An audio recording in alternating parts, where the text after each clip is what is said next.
Let me tell you something real, something deeper than just motivation, something more than words on a page. This isn't about a quick fix or a momentary feeling. This is about the core of who you are. This is about your identity, your calling, your purpose. I wasn't the only one chosen. You were too. But let's get real for a second. When you first hear that, you might be thinking, why me? Why was I picked for this? Why did this weight land on my shoulders? Why the struggle, the fight, the long nights? And you know what? The answer isn't always clear at first. But one thing I do know is this.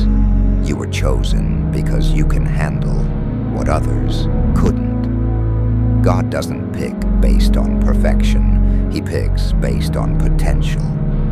He doesn't choose based on how well you fit in, but how well you're willing to stand out. He doesn't call the comfortable.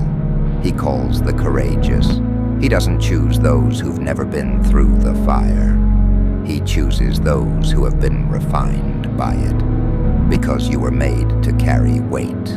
You were chosen not because it's been easy, but because your resilience, your endurance, your fight is stronger than what you've been through. So when life gets heavy, don't see it as punishment. See it as preparation. The weight you're carrying is the weight of purpose. The load you're lifting is the calling you've been given. The struggle isn't a sign that you've been forgotten. It's a sign that you've been trusted. God doesn't put on you what he doesn't believe you can carry. But here's the thing. You weren't chosen because you had it all figured out. You weren't chosen because you already knew every step of the journey. You weren't chosen because you've never stumbled or fallen. You were chosen because you didn't quit when everything in you screamed to give up. You were chosen because even when the path didn't make sense, you kept walking. Even when no one believed in you, you still believed in yourself. Even when others tried to hold you down, you kept rising. You kept fighting. You kept dreaming. You kept showing up. There was something in you that wouldn't let you settle for mediocrity. There was a spark deep within your soul that refused to go out. And that's why you're here today. We are the ones they doubted, the ones who weren't supposed to make it, the ones who were left behind, the ones who people wrote off and said, they'll never do anything, they'll never be anything. But God said, watch. Watch what I can do with this one. Watch how I will use the ones the world overlooked. Watch how I will raise them up. God doesn't call the qualified. He qualifies the called.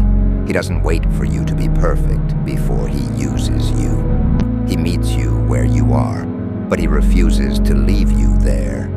He says, I know your flaws. I know your past. I know what you've been through. But that's exactly why I'm choosing you. Why?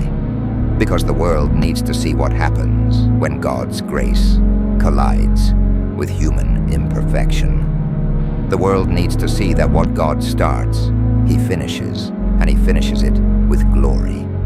You were made to stand out, not to blend in, not to shrink back, not to play small.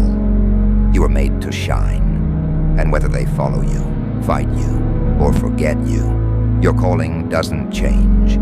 Because being chosen means you've got work to do, purpose to live out, people to reach, a kingdom to build. So yes, I'm chosen, but so are you. And when we stand together, we are a force the world can't stop. We don't back down. We don't fold under pressure. We don't quit when it gets hard. We don't stop when they say we can't. We rise, and we rise because we know our purpose is greater than the pain we've faced. We rise because we know our calling is more powerful than the doubters' voices. We rise because the fire we walk through only refines us, never consumes us. We are the ones who walk through fire and don't get burned. We are the ones who fall and still rise higher. We are the ones who carry legacy in our bones. We are the ones who move mountains and part seas. We are the ones who carry hope when others have none. This is not just a moment. It is a movement. It is a wave of divine purpose that has been building for generations. It is the culmination of every prayer, every tear, every sacrifice that has led us to this moment. And it's just the beginning. So don't look at your story as something to hide. Look at it as the very thing that qualifies you for the job God has given you. Because you didn't survive this life by accident. You survived it because you were chosen to rise higher, shine brighter, and reach farther. And the world is waiting. Don't let fear keep you from stepping into the fullness of who you are. Don't let doubt silence your voice. Don't let insecurity dim your light. The world needs the unique version of you that only God can create. Your voice, your vision, your victory. This isn't a time to sit back. This is the time to stand up. To declare that you are not who they say